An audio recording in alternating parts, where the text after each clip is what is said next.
ಬಂದೇ ಬಿಡ್ತಾ ಆ ಬದಲಾವಣೆಯ ಸಮಯ. ಸಿದ್ದರಾಮಯ್ಯನವರು ಕಾಂಗ್ರೆಸ್ನ ಹಿರಿಯ ನಾಯಕರನ್ನ ಭೇಟಿ ಮಾಡ್ತಿದ್ದಾರೆ ಅಂದ್ರೆ ಅದರ ಅರ್ಥ ಏನು? ಹೈಕಮಾಂಡ್ ಸಂಪುಟ ಪುನರ್ರಚನೆ ಸದ್ಯಕ್ಕಿಲ್ಲ ಅನ್ನುವಂತಹ ಮಾಹಿತಿಯನ್ನ ಕೊಟ್ಟಿದೆ ಅಂತಂದ್ರೆ ಪವರ್ ಶೇರಿಂಗ್ ಅಧಿಕೃತ ಅಂತ ಆಯ್ತಾ? ಈ ಸಂಪುಟ ಪುನರ್ರಚನೆಯನ್ನ ಹೈಕಮಾಂಡ್ ಯಾಕೆ ಇಲ್ಲ ಅಂತ ಹೇಳಿದ್ದು? ಸಿದ್ದರಾಮಯ್ಯನವರು ಯಾಕೆ BK ಹರಿಪ್ರಸಾದ್ ಅವರನ್ನ ಭೇಟಿಯಾಗಿದ್ದು? ಹಾಗಾದ್ರೆ ಅಕ್ಟೋಬರ್ ನವೆಂಬರ್ ವೇಳೆಗೆ ಮುಖ್ಯಮಂತ್ರಿ ಸ್ಥಾನ ಬದಲಾವಣೆ ಖಚಿತನಾ? ಈ ಎಲ್ಲ ಪ್ರಶ್ನೆಗಳಿಗೆ ಸಂಬಂಧಪಟ್ಟ ಹಾಗೆ ಬೆಳವಣಿಗೆಗಳು ಜೋರಾಗಿವೆ.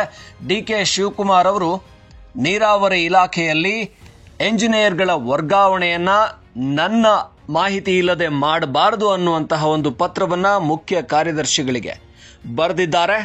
ಇದು ಇಂಡೈರೆಕ್ಟ್ ಆಗಿ ಸಿದ್ದರಾಮಯ್ಯನವರಿಗೆ ಕೊಟ್ಟಂತಹ ಒಂದು ಸಂದೇಶನ. ಇವತ್ತು ಇದ್ದಕ್ಕಿದ್ದ ಹಾಗೆ ಸಿದ್ದರಾಮಯ್ಯನವರು ಕಾಂಗ್ರೆಸ್ನ ಹಿರಿಯ ನಾಯಕ BK ಹರಿಪ್ರಸಾದ್ ಅವರನ್ನ ಭೇಟಿಯಾಗಿದ್ದಾರೆ. BK ಹರಿಪ್ರಸಾದ್ ಮಂತ್ರಿ ಸ್ಥಾನಕ್ಕಾಗಿ ಬೇಡಿಕೆ ಇಡ್ತಾ ಬಂದವರು. ಕಾಂಗ್ರೆಸ್ನ ಸಿದ್ದರಾಮಯ್ಯನವರನ್ನ ಎಸ್ಪೆಷಲಿ ಖಂಡಾತುಂಡವಾಗಿ ಬಹಳ ಬಾರಿ ವಿರೋಧಿಸಿದವರು ಕೂಡ. ಸ್ವಾಮೀಜಿಗಳ ಸಭೆಯನ್ನ ಮಾಡಿದವರು. ಕಾಂಗ್ರೆಸ್ ಯಾವ ವರ್ಗಗಳಿಗೆ ಯಾವ ಸಮುದಾಯಗಳಿಗೆ ಮಂತ್ರಿ ಸ್ಥಾನ ಕೊಡಬೇಕೋ ಅದನ್ನ ಕೊಟ್ಟಿಲ್ಲ ಅಂತ ವಿರೋಧಿಸಿದ್ರು. ಈಡಿಗ ಸಮುದಾಯಕ್ಕೆ ಮಂತ್ರಿ ಸ್ಥಾನ ಕೊಡಬೇಕಿತ್ತು, ಅದು ಹಿರಿಯರಿಗೆ ಕೊಡಬೇಕಾಗಿತ್ತು. ಮಧು ಬಂಗಾರಪ್ಪ ಅವರಿಗೆ ಕೊಟ್ಟಿದ್ಯಾಕೆ ಅನ್ನುವಂಥ ಬೇಸರ ಅವರಿಗಿತ್ತು. ಆ ಸಮುದಾಯದಲ್ಲಿ ನನಗೆ ಸಿಗಬೇಕಾಗಿತ್ತು ಅನ್ನುವಂಥ ಬೇಡಿಕೆಯನ್ನ ಇಟ್ಕೊಂಡಿದ್ರು. ಇವತ್ತು ಸಿದ್ದರಾಮಯ್ಯನವರು ಭೇಟಿಯಾಗಿದ್ದು ಹಾಗಾದ್ರೆ BK ಹರಿಪ್ರಸಾದ್ ಅವರನ್ನ ಯಾವ ಕಾರಣಕ್ಕೆ? ಮಂತ್ರಿ ಸ್ಥಾನ ಕೊಡ್ತೀವಿ ಅಂತನಾ? ಇಲ್ಲ ನಿಮಗೆ ಮಂತ್ರಿ ಸ್ಥಾನ ಕೊಡದೇ ಇದ್ರೆ ನೀವು ಹೈಕಮಾಂಡ್ ಮುಂದೆ ಈ ವಿಚಾರ ಎತ್ಕೊಂಡು ಹೋಗಿ ನಾನ್ ನಿಮಗೆ ಜೊತೆ ನಿಂತ್ಕೋತೀನಿ ಅನ್ನುವ ಕಾರಣಕ್ಕ? ಇಲ್ಲ ಅಂತ ಹೇಳಿದ್ರೆ ಇದು ತನ್ನ ಕುರ್ಚಿ ಉಳಿಸ್ಕೊಳ್ಳೋದಿಕ್ಕ ಅನ್ನುವ ಪ್ರಶ್ನೆಗಳು ಇಲ್ಲಿ ಮೂಡ್ತಾ ಇವೆ. ಸಿದ್ದರಾಮಯ್ಯನವರು ಸಹಜವಾಗಿನೇ ಯಾರ ಹತ್ರಕ್ಕೂ ಹೋಗಲ್ಲ. ಅವರು ಖಡಕ್ ಆಗಿರ್ತಾರೆ. ಎಲ್ಲರೂ ನನ್ನ ಹತ್ರನೇ ಬರಬೇಕು ಅಂತ ಅನ್ಕೋತಾರೆ. BK ಹರಿಪ್ರಸಾದ್ ಅವರ ಮನೆಗೆ ನಾನು ಮೊದಲೇ ನಿರ್ಧಾರ ಮಾಡಿದ್ದೆ, ಒಂದು ಬ್ರೇಕ್ಫಾಸ್ಟ್ ಬರ್ತೀನಿ ಅಂತ ಹೇಳಿದ್ದೆ, ಹೋಗಿದ್ದೀನಿ ಅಂತ ಹೇಳ್ತಾ ಇದ್ದಾರೆ. ಆದ್ರೆ ಸಿದ್ದರಾಮಯ್ಯನವರು ಯಾರ ಹಿಂದೆನೂ ಹೋಗೋದಿಲ್ಲ. ಇವನ್ ಹೈಕಮಾಂಡ್ ಕೂಡ ಬಂದು ಸಿದ್ದರಾಮಯ್ಯನವ್ರ ಬಳಿ ಕೂತ್ಕೊಳ್ಳುತ್ತೆ. BK ಹರಿಪ್ರಸಾದ್ ಅವ್ರ ಮನೆಗೆ ಹೋಗೋದಿಕ್ಕೆ ಅವ್ರೇನು ಅನಾರೋಗ್ಯದಲ್ಲಿಲ್ಲ, ಅವರು ಆರೋಗ್ಯವಾಗೇ ಇದ್ದಾರೆ. ಈಗ ಭೇಟಿಯಾಗಿದ್ರ ಹಿಂದೆ ಒಂದಷ್ಟು ಸೂಕ್ಷ್ಮಗಳಿದಾವೆ. ಅವ್ರನ್ನ ಸಭಾಪತಿ ಮಾಡುವಂತದ್ದು, ಈಗಾಗಲೇ ಏನು MLC ಆಗಿರುವಂತವ್ರನ್ನ ವಿಧಾನ ಪರಿಷತ್ತಲ್ಲಿ ಸಭಾಪತಿ ಮಾಡೋದಿಕ್ಕೆ ವಿಚಾರ ಮಾಡ್ತಾ ಇದೆ ಕಾಂಗ್ರೆಸ್ ಅನ್ನುವಂಥದ್ದು ಒಂದು ಕಡೆ. ಇನ್ನೊಂದು ಕಡೆಯಲ್ಲಿ ಸಿದ್ದರಾಮಯ್ಯನವರಿಗೆ ಈಗ ಟೆನ್ಷನ್ ಶುರುವಾಗಿದೆ. ಕೆಲವೇ ತಿಂಗಳುಗಳಲ್ಲಿ ಹೈಕಮಾಂಡ್ ಏನಾದರೂ ಪವರ್ ಶೇರಿಂಗ್ ನ ಲೆಕ್ಕಾಚಾರದಂತೆ ಅವತ್ತಿನ ಮಾತಿನಂತೆ ಕುರ್ಚಿಯಿಂದ ಇಳಿಬೇಕು ಅಂತ ಬಂದ್ರೆ ಯಾರ್ಯಾರನ್ನೆಲ್ಲ ತಾನು ವಿಶ್ವಾಸಕ್ಕೆ ತಗೋಬೇಕು? BK ಹರಿಪ್ರಸಾದ್ ಅಂತ ಬಂದಾಗ ಇವರು ಹೈಕಮಾಂಡ್ ಮಟ್ಟದಲ್ಲಿ ಪ್ರಭಾವಿ ಇರುವಂತವರು. ಅಂದ್ರೆ ಕಾಂಗ್ರೆಸ್ನ ಅಂದ್ರೆ ವಿದ್ಯಾರ್ಥಿ ದಿನಗಳಿಂದಲೇ ಕಾಂಗ್ರೆಸ್ನ ಜೊತೆಯಲ್ಲಿ ಬೆಳ್ಕೊಂಡು ಬಂದವರು. ಇವರಿಗೆ ಕಾಂಗ್ರೆಸ್ನ ಹೈಕಮಾಂಡ್ ನಲ್ಲಿ ಒಂದಷ್ಟು ಪ್ರಭಾವ ಇದೆ. ಆದ್ರೆ ಮಂತ್ರಿ ಸ್ಥಾನ ಅಂತ ಬಂದಾಗ ಅದನ್ನ ಪಡ್ಕೊಳ್ಳಿಕ್ ಆಗ್ಲಿಲ್ಲ. ಆದ್ರೆ ಈಗ ತಾನು ಅವರನ್ನ ವಿಶ್ವಾಸಕ್ಕೆ ತಗೊಂಡ್ರೆ ಬರೋ ದಿನಗಳಲ್ಲಿ ತನಗೆ ಸಂಕಷ್ಟ ಎದುರಾದ್ರೆ ಆಗ BK ಹರಿಪ್ರಸಾದ್ ಜೊತೆ ನಿಂತ್ಕೋತಾರೆ. ಆ ಕಾರಣಕ್ಕೆ ಸಿದ್ದರಾಮಯ್ಯನವರು ಭೇಟಿಯಾದ್ರ.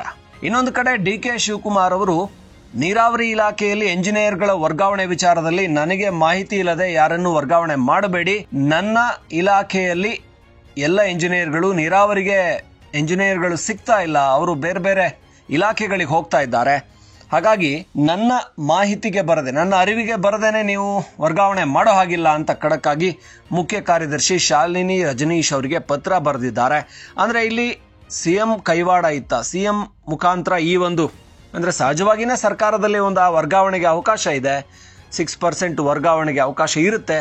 ಆದರೆ ಅದನ್ನು ಮೀರಿ ಏನಾದರೂ ಈ ನೀರಾವರಿ ಇಲಾಖೆಯಲ್ಲಿ ಒಂದಷ್ಟು ಮೂಗು ತೂರಿಸುವಂತ ಕೆಲಸ ಆಯ್ತಾ? ಆ ಕಾರಣಕ್ಕೆ ನನ್ನ ಇಲಾಖೆಯನ್ನು ಮುಟ್ಟೋಕೆ ಬರಬೇಡಿ ಅನ್ನೋ ರೀತಿಯಲ್ಲಿ DK ಶಿವಕುಮಾರ್ ಪತ್ರ ಬರೆದ್ರ ಅನ್ನೋ ಪ್ರಶ್ನೆಗಳು. ಇನ್ನು ಸಿದ್ದರಾಮಯ್ಯನವರು ಅಲರ್ಟ್ ಆಗಿರೋದು ನೋಡಿದ್ರೆ ಈ ರೀತಿ ಹಿರಿಯ ನಾಯಕರುಗಳನ್ನ ಭೇಟಿ ಆಗ್ತಾ ಇರುವಂತದ್ದು ಕಾಂಗ್ರೆಸ್ನಲ್ಲಿ ಒಂದು ನಿಧಾನಕ್ಕೆ ಏನು ಪವರ್ ಶೇರಿಂಗ್ ವಿಚಾರ ಮುನ್ನೆಲೆಗೆ ಬರ್ತಾ ಇದೆ. ಆದ್ರೆ ಇದನ್ನ ಸಿದ್ದರಾಮಯ್ಯನವರ ಆಪ್ತರೇ ಸಿದ್ದರಾಮಯ್ಯನವರು 5 ವರ್ಷ CM ಆಗಿರ್ತಾರೆ ಅಂತ ಹೇಳ್ತಾನೆ ಬರ್ತಾ ಇದ್ದಾರೆ. ಆದ್ರೆ ಹೈಕಮಾಂಡ್ ಮಾತ್ರ ಸಂಪುಟ ಪುನರ್ರಚನೆ ಏನಾದರೂ ಇದೆಯಾ ಅನ್ನೋ ವಿಚಾರ ಬಂದಾಗ ಅದನ್ನ ಮುಂದಕ್ಕೆ ಹಾಕಿ ಅಂತ ಹೇಳಿದೆ. ಅದನ್ನ ಈಗ ಸದ್ಯಕ್ಕಿಲ್ಲ ಅಂತ. ಅಂದ್ರೆ ಸಂಪುಟ ಪುನರ್ರಚನೆಯನ್ನ ಮಾಡಿದ್ರೆ 6 ತಿಂಗಳಲ್ಲಿ ಮತ್ತೊಮ್ಮೆ ಸಂಪುಟ ವಿಸರ್ಜನೆ ಮಾಡಿ ಹೊಸ ಮುಖ್ಯಮಂತ್ರಿ ಅಡಿಯಲ್ಲಿ ಹೊಸ ಸಂಪುಟವನ್ನ ಮಾಡಬೇಕಾಗುತ್ತೆ. ಸಹಜವಾಗಿ ರಾಜ್ಯಪಾಲರು ಮತ್ತೆ ಅದಕ್ಕೆ ಅಂಕಿತ ಹಾಕಬೇಕಾಗುತ್ತೆ, ಪ್ರಮಾಣ ವಚನ ಕೊಡಬೇಕಾಗುತ್ತೆ. ಇದನ್ನ ಅಂದ್ರೆ ಹೊಸ ಮುಖ್ಯಮಂತ್ರಿ ಬಂದಾಗ ಹೊಸ ಸಂಪುಟ ಆಗುತ್ತೆ. ಆ ಕಾರಣಕ್ಕೆ ಈಗ 6 ತಿಂಗಳಿಗೆ ಯಾಕೆ ಮಂತ್ರಿಗಳನ್ನ ಹೊಸದಾಗಿ ಬದಲಾವಣೆ ಮಾಡಬೇಕು ಅನ್ನುವ ಯೋಚನೆ ಇಟ್ಕೊಂಡು ಹೈಕಮಾಂಡ್ ಸದ್ಯ ಸಂಪುಟ ಪುನರ್ರಚನೆ ಇಲ್ಲ ಅನ್ನುವಂಥ ಮಾಹಿತಿನ ಕೊಡ್ತಾ. ಈ ಪ್ರಶ್ನೆಗಳು ಈಗ ಕಾಂಗ್ರೆಸ್ನ ವಲಯದಲ್ಲೇ ಸುತ್ತಾಡ್ತಾ ಇದ್ದಾವೆ. ಈಗ ಪವರ್ ಶೇರಿಂಗ್ ವಿಚಾರದಲ್ಲಿ ಯಾರೂ ಮಾತಾಡ್ತಾ ಇಲ್ಲ. DK ಶಿವಕುಮಾರ್ ಕೂಡ ಏನು ಹೇಳ್ತಾ ಇಲ್ಲ, ಸಿದ್ದರಾಮಯ್ಯನವರು ಕೂಡ ಏನು ಹೇಳ್ತಾ ಇಲ್ಲ. ಹಲವು ಬಾರಿ ಸಿದ್ದರಾಮಯ್ಯನವರು 5 ವರ್ಷ ನಾನೇ CM ಆಗಿರ್ತೀನಿ ಅಂತ ಹೇಳಿದ್ದಾರೆ. ಆದರೆ ಅದನ್ನು ಹೇಳುವಂತ ಅಧಿಕಾರ ಅವರಿಗಿದೆ. ಯಾಕೆಂದ್ರೆ ಸಿದ್ದರಾಮಯ್ಯನವ್ರನ್ನ ಯಾರು ಪ್ರಶ್ನೆ ಮಾಡೋದಿಲ್ಲ. ಇಲ್ಲಿ DK ಶಿವಕುಮಾರ್ ಅವರು ಪಕ್ಷಕ್ಕೆ ಲಾಯಲ್ ಆಗಿದ್ದೀನಿ, ನಾನು ಪಕ್ಷ ವಿರೋಧಿ ಹೇಳಿಕೆನ ಯಾವತ್ತೂ ಕೊಡಲ್ಲ ಅಂತ ಇದ್ರೆ DK ಶಿವಕುಮಾರ್ ಹೇಳ್ಬೋದು ನನಗೂ ಕೂಡ ಪಕ್ಷ ಶಕ್ತಿ ತುಂಬುತ್ತೆ, ನಾನು ಕೂಡ CM ಆಗ್ತೀನಿ ಅಂತ. ಆದರೆ ಅದನ್ನು ಸಿದ್ದರಾಮಯ್ಯನವ್ರ ರೀತಿ ಓಪನ್ ಆಗಿ ಹೇಳುವಂತ ವ್ಯಕ್ತಿ DK ಶಿವಕುಮಾರ್ ಅಲ್ಲ. ಆದರೆ ಸಿದ್ದರಾಮಯ್ಯನವರು ಪಕ್ಷವನ್ನು ಮೀರಿ ಹೋಗ್ತಾರೆ. ಬೇಕಾದ್ರೆ ಅವರು ಪಕ್ಷವನ್ನು ಬಿಟ್ಟು ಪಕ್ಷಕ್ಕೆ ಬಂದವರು, ಅವರೇನು ಮೂಲ ಕಾಂಗ್ರೆಸ್ಸಿಗರಲ್ಲ. ಸಿದ್ದರಾಮಯ್ಯನವರಿಗೆ ಯಾರ ಮೇಲೆ ಕೂಡ ಅವರು ಯಾರ ಮೇಲಿನ ಒಂದು ಏನು ಋಣದಲ್ಲೂ ಕೂಡ ಇರಬೇಕಾಗಿಲ್ಲ. ಯಾಕೆಂದ್ರೆ ಅವರಿಗೆ ವೈಯಕ್ತಿಕವಾಗಿ ಅಂತ ಶಕ್ತಿ ಇದೆ, ವರ್ಚಸ್ಸಿದೆ, ಅಂತ ಮಾಸ್ ಲೀಡರ್ ಆಗಿರುವಂಥವ್ರು. ಅವರು ಮುಖ್ಯಮಂತ್ರಿ ಸ್ಥಾನವನ್ನು ಮೊದಲನೇ ಬಾರಿ ಏನು ನೋಡ್ತಾ ಇಲ್ಲ, 2ನೇ ಬಾರಿ CM ಆಗಿರುವಂತವ್ರು. ಹಾಗಾಗಿ ನನ್ನ ಮಾತನ್ನ ಹೈಕಮಾಂಡ್ ಕೂಡ ಕೇಳಬೇಕಾಗುತ್ತೆ ಅನ್ನುವಂತಹ ಸಹಜವಾದ ಸಿದ್ದರಾಮಯ್ಯನವರ ಒಂಥರದ ಆ ಒಂದು ಗಡಸುತನ ಇರುತ್ತಲ್ಲ, ಆ ಒಂದು ಒರಟುತನ ಅದು ಅವರಲ್ಲಿ ಸಹಜವಾಗಿದೆ. ಹಾಗಾಗಿ ಅವ್ರಿಗೆ ಅನಿಸಿದ್ದನ್ನ ಮಾಡ್ತಾರೆ.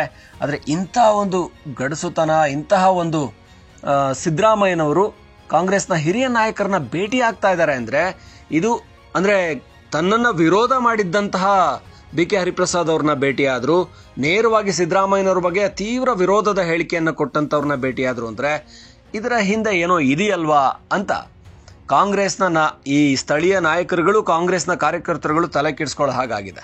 ಒಟ್ಟಾರೆ ಒಂದೊಂದೇ ತಿಂಗಳುಗಳು ಪವರ್ ಶೇರಿಂಗ್ಗೆ ಹತ್ತಿರ ಆಗ್ತಾ ಇದ್ದಾವೆ. ಹೈಕಮಾಂಡ್ಗೆ DK ಶಿವಕುಮಾರ್ ಹೋಗಿ ಮಾಹಿತಿಯನ್ನ ಕೊಟ್ಟು ಜೊತೆಗೆ ತನ್ನ ಬೇಡಿಕೆಯನ್ನು ಇಟ್ಟು ಬಂದಿದ್ದಾರೆ.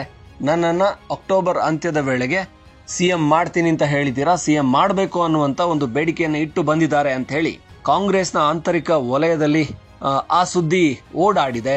ಈಗ ಅದಕ್ಕೆ ಪೂರಕವಾಗಿ ಈ ಘಟನೆಗಳು ನಡೀತಾ ಇದೆ. ಅಂದ್ರೆ ಸಂಪುಟ ಪುನರ್ರಚನೆ ಇಲ್ಲ ಅಂತ ಹೈಕಮಾಂಡ್ ಹೇಳಿರುವಂತದ್ದು. ಸಿದ್ದರಾಮಯ್ಯನವರು ಯಾರನ್ನೂ ಕೂಡ ಮಾತಾಡ್ಸೋಕೇನೆ ಸಿದ್ದರಾಮಯ್ಯನವರು ಅಷ್ಟಾಗಿ ಟೈಮ್ ಇಲ್ಲ ಹೋಗ್ರಿ ಅಂತ ಹೇಳುವಂತವ್ರು ತಾವೇ ಯಾರ್ದೋ ಮನೆಗೆ ಹೋಗಿ ಭೇಟಿ ಆಗ್ತಾರೆ ಅಂತ ಹೇಳಿದ್ರೆ ಇಲ್ಲೇನೋ ನಡೀತಾ ಇದೆ. ಹಾಗಾಗಿ ಈಗ ಅಧಿಕಾರ ಹಂಚಿಕೆ, ಪವರ್ ಶೇರಿಂಗ್ ವಿಚಾರ ಮತ್ತೆ ಮುನ್ನೆಲೆಗೆ ಬರ್ತಾ ಇದೆ.